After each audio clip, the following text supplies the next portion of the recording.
आप कैसे देख रहे हैं इस रीजन पे, क्या इम्पैक्ट क्रिएट करेगा ये? देखिए, ये जो कॉन्फ्लिक्ट है ये बेसिकली एक चॉइस थी जो कि प्रेसिडेंट पुतिन को लेनी थी। एक फैसला करना था कि सैंक्शंस इंपॉर्टेंट है कि हमारी सिक्योरिटी इंपॉर्टेंट है। और ये रशिया ने बार बार बताया है कि नेटो का ईस्टवर्ड एक्सपेंशन जो है वो हमें मंजूर नहीं है, क्योंकि इससे हमारी सिक्योरिटी कॉम्प्रोमाइज होती है। तो यही बात जो थी, और जो दूसरा मिन्स्क एग्रीमेंट हुए थे 2014 और 2015 में, उसमें कुछ वायदे करे गए थे, तो वो पुतिन साहब के हिसाब से, रशिया के हिसाब से वो मुकम्मल नहीं हो पाए। तो की सवाल है सारा नेटो का, हर चीज नेटो पे आके ठहर जाती है।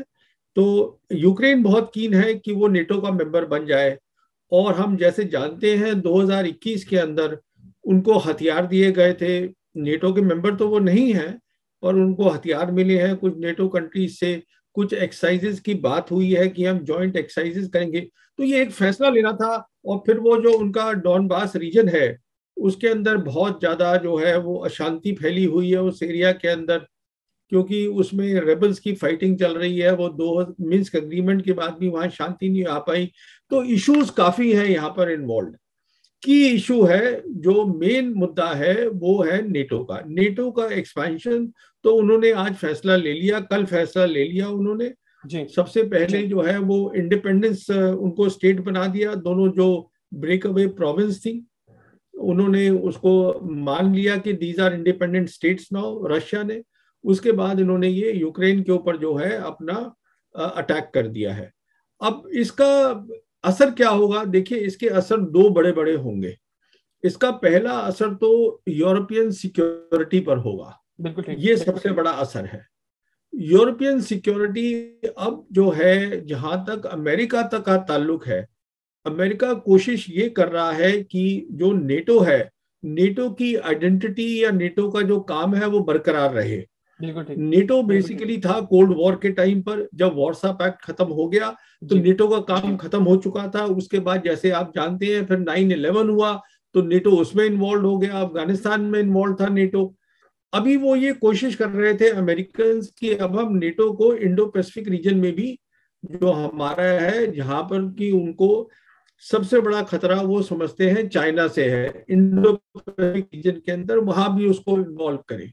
तो अभी जो है, जो कि यूरोप में हुआ है, जो रशिया ने किया है बाय अटैकिंग यूक्रेन, तो बेसिक मुद्दा रहेगा नेटो का कि अब नेटो की क्या शेप होगी, नेटो जो है उसका क्या रोल होगा। क्या यूरोपियन नेशंस, जैसे कि फ्रेंच प्रेसिडेंट है, उन्होंने ऑलरेडी कह दिया है कि यूरोप की जो है उनकी अपनी सिक्योरिटी होनी चाहिए। बेसिकली एम्फोसाइज कर रहे हैं यूरोपियन यूनियन सिक्योरिटी की।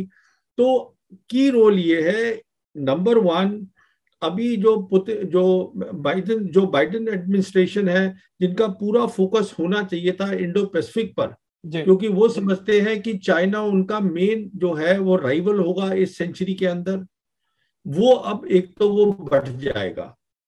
अब वो मुश्किल हो जाएगा उनको उस पर फोकस करना, क्योंकि ये नया मसला खड़ा हो गया है यूरोप में। बिल्कुल ठीक। दूसरा सवाल ये है अब यूरोपियन सिक्योरिटी का, अब इसका ढांचा कैसे बदलेगा, कहां तक बदलेगा, वो उसका सवाल है। तीसरा, ये एक बहुत क्लियर मैसेज दे दिया है पुतिन ने कि वो जो है, जो भी उनकी टेरिटरीज हैं, और जो चाइना ने भी सपोर्ट किया है, चाइना ने टेरिटोरियल इंटीग्रिटी और सॉवरेनिटी रशिया की सपोर्ट करी है, तो वो उन्होंने कह दिया कि उसके ऊपर हम कॉम्प्रोमाइज बिल्कुल नहीं करेंगे। तो ये तीन बेसिक मुद्दे जो है, जो वहां से निकल के आते हैं, इसका सीधा असर जो है वो इंडो पैसिफिक रीजन पे पड़ेगा। बिल्कुल जी। ठीक। अच्छा प्रवीण साहब, मुझे ये भी बताइएगा, अभी प्राइम मिनिस्टर इमरान खान साहब ने इस क्रूशल टाइम पर रशिया का दौरा किया, और हम देख रहे हैं कि भारत में इस दौरे को बहुत अच्छे से इसके हवाले से बातें नहीं हो रही, क्योंकि हमने कल जनरल राज कादियान से भी बात की। उन्होंने कहा कि मेरी पर्सनल राय ये है कि अगर इस रीजन में ममालिक के आपस की ताल्लुकात बेहतर होते तो ये अच्छी चीज़ है। लेकिन अगर हम भारतीय मीडिया की बात करें और वहाँ पर जो एक्सपर्ट्स बात कर रहे हैं, वो बिल्कुल मुख्तलिफ राय दे रहे हैं, और उनसे ऐसे जैसे ये चीज़ हजम नहीं हो रही। तो आप क्या समझते हैं, एक तो पाकिस्तान और रशिया के क्लोज टाइज का इस रीजन को क्या फायदा होगा, और दूसरा क्यों भारत के अंदर इसको वेलकम नहीं किया जा रहा? देखिए, पहली बात तो यह है टाइमिंग का। ये काफी बातचीत हो रही है कि इमरान खान जो है ऐसे टाइम पर क्यों थे रशिया के अंदर जबकि रशियंस ने अटैक किया है। तो मेरे ख्याल में ये कोई नेगेटिव बात नहीं है, ये पॉजिटिव बात है कि अगर वो थे। क्यों पॉजिटिव है? क्योंकि वो एक, आज पाकिस्तान जो एशिया पैसिफिक स्ट्रेटजी है चाइना की, जिसमें कि रशिया भी इन्वॉल्व है पूरी तरीके से, वो उसका एक बहुत खास पिवट है, एक बहुत खास मेंबर है एशिया पैसिफिक स्ट्रेटजी का चाइना की, जो कि बेसिकली डिपेंड करती है on belt and road initiative. उसका एक बहुत इंपॉर्टेंट मेंबर है। तो अभी वो मिले भी थे, शी जिनपिंग को मिले हैं विंटर ओलंपिक्स में बीजिंग में। तो ऐसा तो है नहीं कि पाकिस्तान को बिल्कुल पता नहीं होगा कि ऐसा कुछ होने वाला है। वो मैं क्यों कह रहा हूं, उसका कारण ये है कि मैं समझता हूं कि जब हमने, हिंदुस्तान ने जम्मू और कश्मीर का स्टेटस चेंज किया था, उसके बाद चाइना और पाकिस्तान बहुत ज्यादा एक दूसरे से सलाह करते हैं। तो पुतिन साहब ने पक्का शी को बताया होगा कि मैं ऐसा कुछ करने जा रहा हूं, क्योंकि उनको चाइना की सपोर्ट चाहिए। और चाइना ने उसको ना हिंट दी हो पाकिस्तान को, ये मैं समझता हूँ थोड़ा नामुमकिन है। और इमरान साहब का वहां होना बिल्कुल ठीक है, उसमें कोई हर्ज नहीं है उनका वहां होना, क्योंकि उनका 2 दिन का जो विजिट थी वो कामयाब रही है मेरे हिसाब से। वो प्रेसिडेंट को मिले हैं, प्रेसिडेंट से बात हुई है, बहुत सारे इश्यूज उन्होंने रेज करे हैं, रीजनल सिक्योरिटी की बात करी है, एनर्जी की बात करी है। फिर उन्होंने वहां पे जो आपके बिजनेस के लोग हैं रशिया के, वो बिजनेस बढ़ाना चाहते हैं, वो तारिक साहब उनके कोई दोस्त हैं जिसको उन्होंने एक गो बिटवीन बनाया है, जो उन्होंने बोला है पब्लिकली कि हम जो एरियाज हैं वो भी उन्होंने बताए हैं कि देखिए हम एग्रीकल्चर है, फार्मा फार्मा है, एनर्जी सेक्टर है, साइबर आईटी है, मिलिट्री टेक्नोलॉजी है, हम इन एरियाज में करना। मेरे ख्याल में एक बहुत कामयाब थी विजिट, एक कामयाब विजिट थी। और क्योंकि वो, he is on the right side of what is happening today in the Asia Pacific strategy, तो उनका, he is part of that group. Pakistan today is part of this group, Russia, China and Pakistan. तो connectivity जो है वो बढ़ानी बहुत जरूरी है पाकिस्तान के लिए, रशिया समझता है, क्योंकि पाकिस्तान का कनेक्टिविटी का एक खास रास्ता है जो वो अफगानिस्तान के थ्रू जाता है, अफगानिस्तान से central Asian Republic, central Asian Republic से रशिया। तो ये मैं समझता हूं कि एक बहुत ही अच्छी विजिट थी आफ्टर 1999 जब नवाज शरीफ गए थे। क्यों उससे बेहतर थी? क्योंकि इस बार जो है आपकी जो नेशनल सिक्योरिटी पॉलिसी अभी आपने रिलीज करी जी है, उसमें जी। बड़ा साफ हो जाता है कि प्राइम मिनिस्टर, सिविल गवर्नमेंट और जो आर्मी है वो दे आर अलाइंड, वो एक ही पेज पर है इस मामले में। तो मैं इसको एक कामयाब विजिट समझता हूँ। बिल्कुल ठीक सर। आखिर में अफगानिस्तान की बात करें, एक तो इस दौरे में भी प्राइम मिनिस्टर ने प्रेसिडेंट पुतिन से बात की अफगानिस्तान के हवाले से। दूसरा, प्राइम मिनिस्टर ने क्लियर किया अपने विशेष इंटरव्यूज के अंदर कि खित्ते के दीगर ममालिक के साथ हम अफगानिस्तान के अंदर तालिबान की हुकूमत को तस्लीम करेंगे। तो भारत की आप स्ट्रेटेजी इस हवाले से क्या हाँ, तो समझ? देखिए ऐसा है कि सब रीजनल कंट्रीज को तो एक्सेप्ट करना ही चाहिए। जो पाकिस्तान की पोजीशन है वो बिल्कुल सही पोजीशन है, और वही पोजीशन चाइना की भी है, वही पोजीशन रशिया की भी है, वही पोजीशन ईरान की भी है। अब मेन बात यह है कि अभी अफगानिस्तान के अंदर स्टेबिलिटी आने की जरूरत है, वो नहीं आ पा रही है। वहां पर एक बड़ा मेजर ह्यूमैनिटेरियन क्राइसिस आ गया है, और उनके बहुत सारे अकाउंट्स जो है वो दे हैव बीन फ्रोजन, वो जो अभी तक अनफ्रीज नहीं हो पा रहे हैं। तो बेसिकली जब तक ये ह्यूमैनिटेरियन क्राइसिस और ये सब खत्म नहीं होगा, तो रिकॉग्नाइज करना सब रीजनल पार्टीज को मुश्किल है। और Pakistan is central to all this. Pakistan directly affected है, जो कि इंडिया अफेक्टेड नहीं है इससे। अफगानिस्तान में पाकिस्तान को नुकसान भी है, फायदा भी है। फायदा यह है कि अगर वहां स्टेबिलिटी आ जाती है तो सबसे ज्यादा फायदा पाकिस्तान को होगा, कनेक्टिविटी मिल जाएगी। नुकसान ये है अगर ह्यूमैनिटेरियन क्राइसिस बढ़ती है तो उसका सारा बोझ जो है वो पाकिस्तान पे सबसे ज्यादा आता है। तो इसलिए मैं समझता हूं कि जो पोजीशन ली है प्राइम मिनिस्टर ने पाकिस्तान की, वो बिल्कुल सही पोजीशन है और यही होनी चाहिए। इंडिया का इसमें कोई खास रोल है नहीं।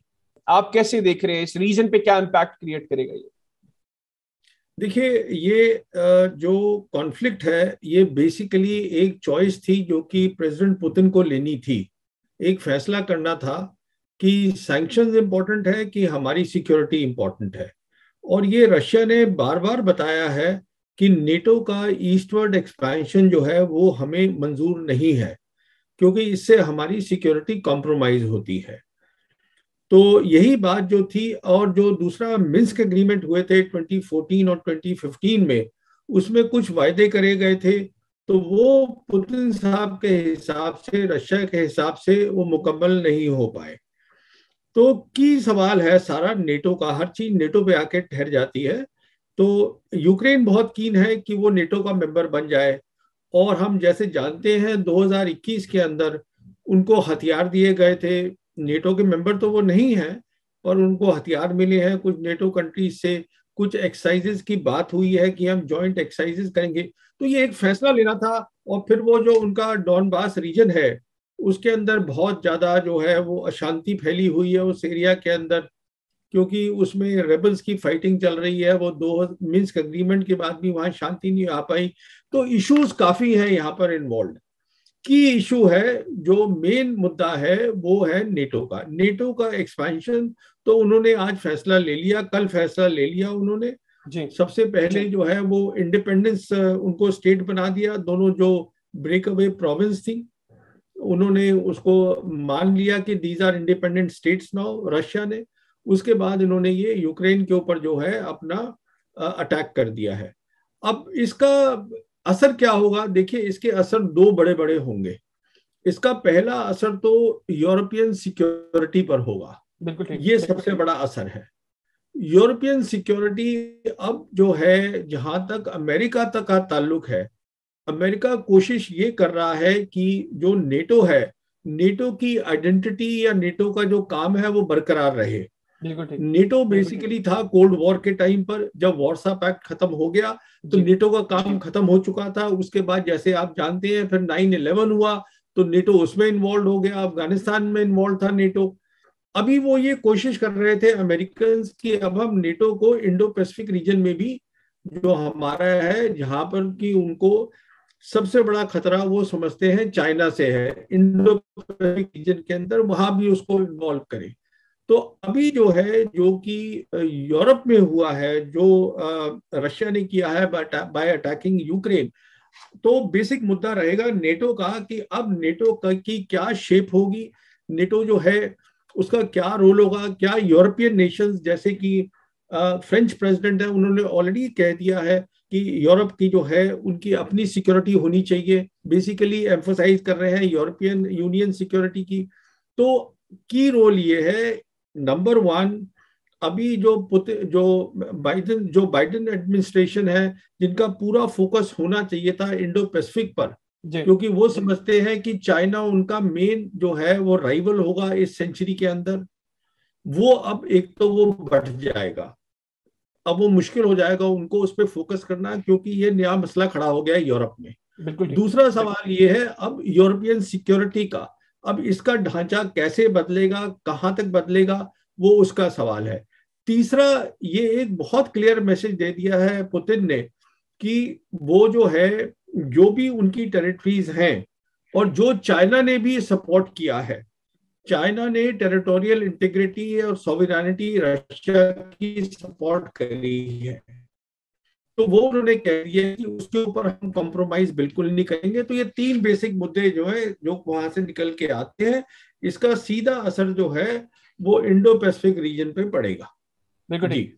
अच्छा प्रवीण साहब, मुझे ये भी बताइएगा, अभी प्राइम मिनिस्टर इमरान खान साहब ने इस क्रूशल टाइम पर रशिया का दौरा किया, और हम देख रहे हैं कि भारत में इस दौरे को बहुत अच्छे से इसके हवाले से बातें नहीं हो रही, क्योंकि हमने कल जनरल राज कादियान से भी बात की। उन्होंने कहा कि मेरी पर्सनल राय ये है कि अगर इस रीजन में ममालिक के आपस की ताल्लुकात बेहतर होते हैं तो ये अच्छी चीज़ है, लेकिन अगर हम भारतीय मीडिया की बात करें और वहाँ पर जो एक्सपर्ट्स बात कर रहे हैं वो बिल्कुल मुख्तलिफ राय दे रहे हैं, और उनसे ऐसे जैसे ये चीज़ हजम नहीं हो रही।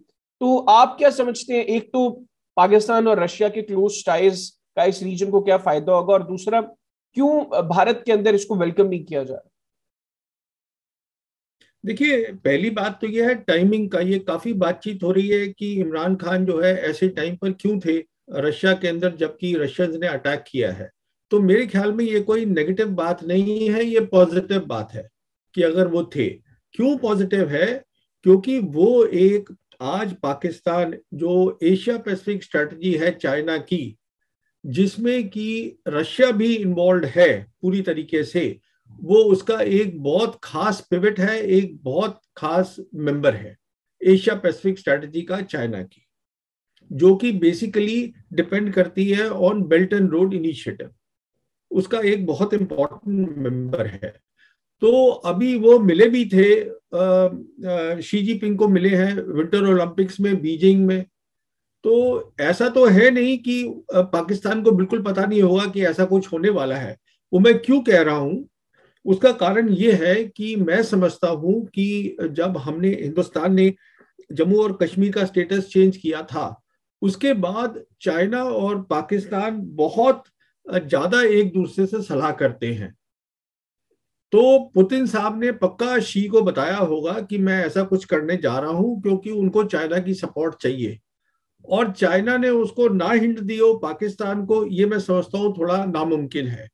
और इमरान साहब का वहां होना बिल्कुल ठीक है, उसमें कोई हर्ज नहीं है उनका वहां होना, क्योंकि उनका 2 दिन का जो विजिट थी वो कामयाब रही है मेरे हिसाब से। वो प्रेसिडेंट को मिले हैं, प्रेसिडेंट से बात हुई है, बहुत सारे इश्यूज उन्होंने रेज करे हैं, रीजनल सिक्योरिटी की बात करी है, एनर्जी की बात करी है। फिर उन्होंने वहां पे जो आपके बिजनेस के लोग हैं रशिया के, वो बिजनेस बढ़ाना चाहते हैं। वो तारिक साहब उनके कोई दोस्त हैं जिसको उन्होंने एक गो बिटवीन बनाया है, जो उन्होंने बोला है पब्लिकली कि हम जो एरियाज हैं वो भी उन्होंने बताए हैं कि देखिए हम एग्रीकल्चर है, फार्मा है, एनर्जी सेक्टर है, साइबर आईटी है, मिलिट्री टेक्नोलॉजी है, हम इन एरियाज में करना। मेरे ख्याल में एक बहुत कामयाब थी विजिट, एक कामयाब विजिट थी। और क्योंकि वो he is on the right side of what is happening today in the Asia Pacific strategy, तो उनका ही is part of that group. Pakistan today is part of this group, Russia, China and Pakistan. तो connectivity जो है वो बढ़ानी बहुत जरूरी है पाकिस्तान के लिए, रशिया समझता है, क्योंकि पाकिस्तान का कनेक्टिविटी का एक खास रास्ता है जो वो अफगानिस्तान के थ्रू जाता है, अफगानिस्तान से central Asian Republic, central Asian Republic से रशिया। तो ये मैं समझता हूं कि एक बहुत ही अच्छी विजिट थी आफ्टर 1999 जब नवाज शरीफ गए थे। क्यों उससे बेहतर थी? क्योंकि इस बार जो है आपकी जो नेशनल सिक्योरिटी पॉलिसी अभी आपने रिलीज करी है, उसमें बड़ा साफ हो जाता है कि प्राइम मिनिस्टर, सिविल गवर्नमेंट और जो आर्मी है वो दे आर अलाइंड, वो एक ही पेज पर है इस मामले में। तो मैं इसको एक कामयाब विजिट समझता हूँ। बिल्कुल ठीक सर। आखिर में अफगानिस्तान की बात करें, एक तो इस दौरे में भी प्राइम मिनिस्टर ने प्रेसिडेंट पुतिन से बात की अफगानिस्तान के हवाले से। दूसरा, प्राइम मिनिस्टर ने क्लियर किया अपने बेशतर इंटरव्यूज के अंदर कि खित्ते के दीगर ममालिक के साथ हम अफगानिस्तान के अंदर तालिबान की हुकूमत को तस्लीम करेंगे। तो भारत की आप स्ट्रेटेजी इस हवाले से क्या? तो देखिए, ऐसा है कि सब रीजनल कंट्रीज को तो एक्सेप्ट करना ही चाहिए। जो पाकिस्तान की पोजीशन है वो बिल्कुल सही पोजीशन है, और वही पोजीशन चाइना की भी है, वही पोजीशन रशिया की भी है, वही पोजीशन ईरान की भी है। अब मेन बात यह है कि अभी अफगानिस्तान के अंदर स्टेबिलिटी आने की जरूरत है, वो नहीं आ पा रही है। वहां पर एक बड़ा मेजर ह्यूमैनिटेरियन क्राइसिस आ गया है, और उनके बहुत सारे अकाउंट्स जो है वो दे हैव बीन फ्रोजन, वो जो अभी तक अनफ्रीज नहीं हो पा रहे हैं। तो बेसिकली जब तक ये ह्यूमैनिटेरियन क्राइसिस और ये सब खत्म नहीं होगा तो रिकॉग्नाइज करना सब रीजनल पार्टीज को मुश्किल है। और Pakistan is central to all this. Pakistan directly affected है, जो कि इंडिया अफेक्टेड नहीं है इससे। अफगानिस्तान में पाकिस्तान को नुकसान भी है, फायदा भी है। फायदा यह है कि अगर वहां स्टेबिलिटी आ जाती है तो सबसे ज्यादा फायदा पाकिस्तान को होगा, कनेक्टिविटी मिल जाएगी। नुकसान ये है अगर ह्यूमैनिटेरियन क्राइसिस बढ़ती है तो उसका सारा बोझ जो है वो पाकिस्तान पे सबसे ज्यादा आता है। तो इसलिए मैं समझता हूं कि जो पोजीशन ली है प्राइम मिनिस्टर ने पाकिस्तान की, वो बिल्कुल सही पोजीशन है और यही होनी चाहिए। इंडिया का इसमें कोई खास रोल है नहीं।